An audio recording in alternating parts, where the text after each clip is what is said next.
ABC Kinderteach presents The Three Little Pigs, retold by Patricia Seibert, illustrated by Horatio Elena.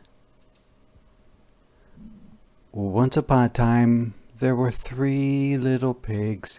They were curious little pigs and eager to learn more about the big, wide world.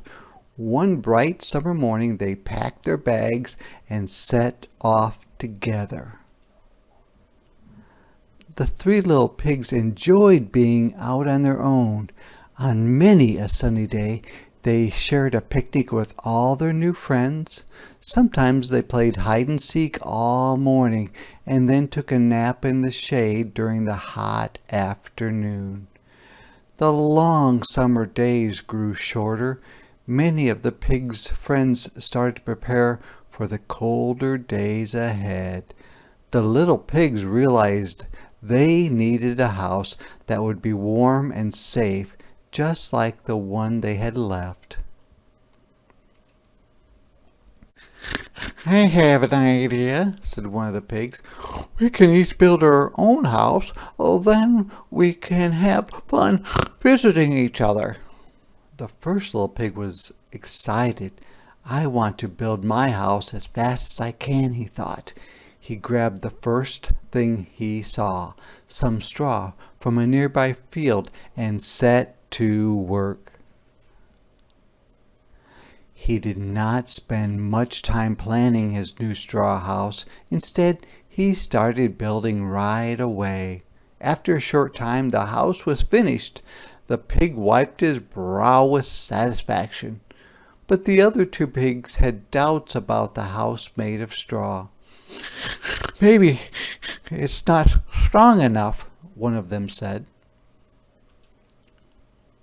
The second little pig thought, "What can I use that will be better than straw?" He gathered up the strongest, straightest sticks he could find. He lashed some of the sticks together and built a frame. Then he tied sticks to the frame to make walls. Finally, the second little pig wiped his brow with satisfaction. "A job well done," he thought. Meanwhile, the third pig remarked, "It's very nice, but I don't think it's strong enough." So the third little pig searched everywhere. "What can I find that will be better than sticks?" he wondered. He came across a tumble-down building. There were old bricks all around. He decided they would be just right for his house. The third little pig set to work. Brick by brick, his house took shape. It took a long time, but the pig finished his sturdy house.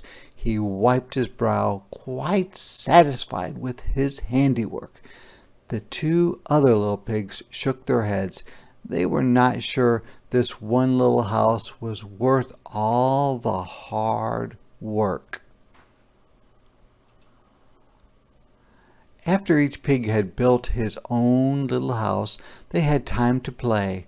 One day, when they were out having fun, they happened across some wolf tracks. When the pigs saw that a wolf had been nearby, they all ran home and locked their houses up tight. Soon enough, the wolf appeared at the door of the first little pig's house. The straw house shone golden in the sunshine. Little pig, let me come in," said the wolf, grinning his big wolf grin. "No," cried the first little pig, "not by the hair of my chinny chin chin." "Then I'll huff, and I'll puff, and I'll blow your house in," shouted the wolf, and with an enormous breath, the wolf blew down the house of straw. The first pig ran to the second pig's house. Right after they had closed and locked the door, the wolf appeared. Little pigs, let me come in, said the wolf.